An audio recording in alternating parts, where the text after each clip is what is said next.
Friends, आज की video में आपसे बात करने वाली तुलसी विवाह के बारे में। सनातन धर्म में तुलसी विवाह करने का बहुत अधिक महत्व माना गया है।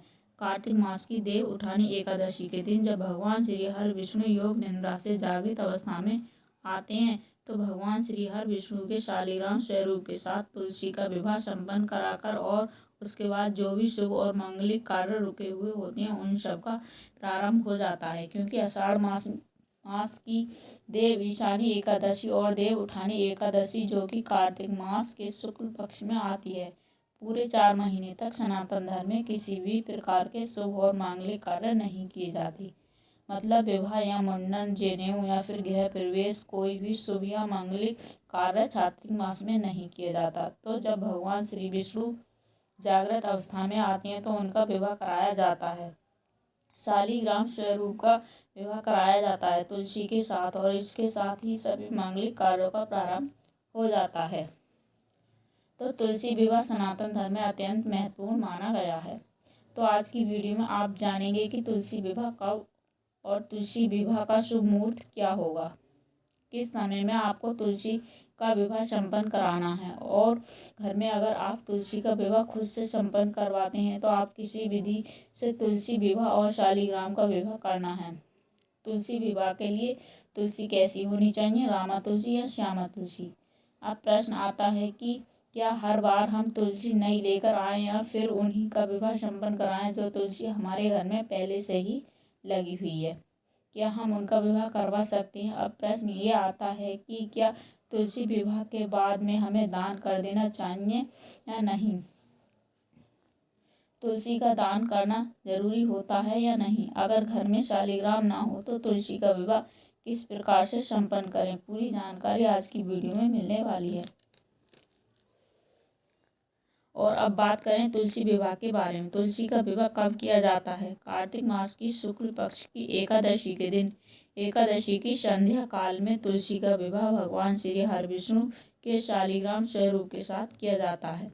लेकिन कई स्थानों पर द्वादशी के दिन भी विवाह संपन्न कराया जाता है और शास्त्रों में इस प्रकार का भी वर्ण आता है कि अगर आप एकादशी के दिन किसी भी कारणवश आप तुलसी विवाह नहीं करा पाते हैं तो ऐसे में कार्तिक मास की द्वादशी से कार्तिक मास की पूर्णिमा तक आप किसी भी दिन आप तुलसी विवाह संपन्न करवा सकती हैं। मतलब इन 5 दिनों में से आप किसी भी एक दिन तुलसी विवाह संपन्न करवा सकते हैं।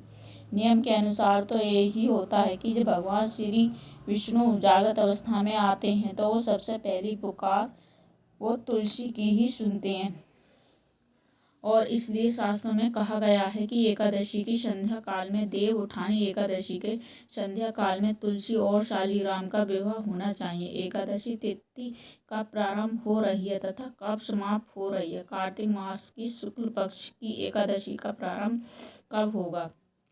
22 नवंबर 2023 को रात्रि 11:04 पर प्रारंभ हो रही है और 23 नवंबर 2023 को दिन शुक्रवार को रात्रि 9:02 पर समाप्त हो रही है।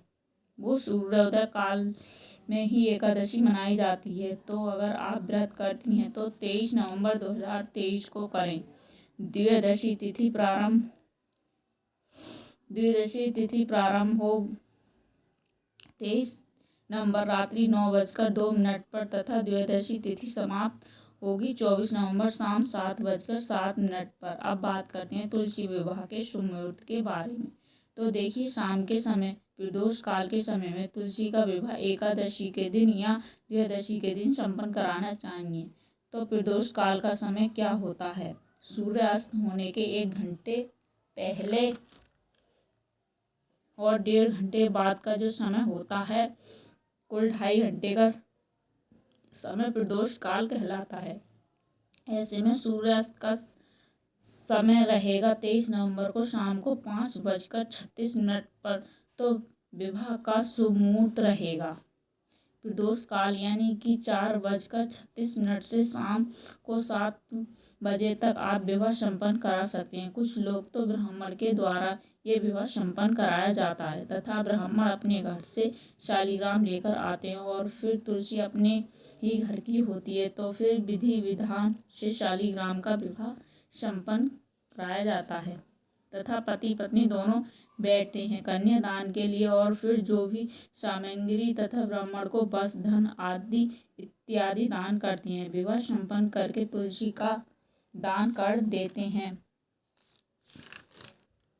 कहा जाता है कि इस प्रकार से अगर हम तुलसी का विवाह संपन्न कराते हैं तो कन्या दान के बराबर फल प्राप्त होता है। जिसके पास कन्या या बेटी नहीं हो तो फिर उनको इसी प्रकार से विवाह संपन्न कराना चाहिए। जिस स्थान पर विवाह कराना है उस स्थान को अच्छे से साफ कर लीजिए और सजा लीजिए और चौकी बिछा लीजिए। एक चौकी पर लाल और पीले वस्त्र बिछा लीजिए और उन चौकियों पर एक चौकी पर तुलसी तथा दूसरी चौकी पर शालिग्राम को विराजित कर लीजिए। फिर वहीं बैठकर विधि विधान से तुलसी व शालिग्राम की पूजा करनी है। पहले हल्दी और फिर मेहंदी व श्रृंगार आदि करना तथा सिंदूर व चूनर अर्पित की जाती है व मंगल गीत भी गाए जाते हैं। ऐसा कहा जाता है कि जो भी ये विवाह संपन्न कराता है उसकी सभी मनोकामनाएं तुलसी और शालिग्राम की कृपा से पूरी होती हैं। रामा तुलसी थोड़ी हरी होती है और श्यामा तुलसी थोड़ी काली होती है। दोनों ही ठीक हैं तथा विवाह कर सकते हैं। जिस तुलसी की पूजा हम अपने घर में रखकर पूरे वर्ष पूजा करते हैं उस तुलसी का हमें दान नहीं करना चाहिए। दान करने के लिए आपको नई तुलसी अलग से लानी पड़ेगी। अगर हमारी वीडियो अच्छी लगे तो हमारी चैनल को like share subscribe and comment करना ना भूलें।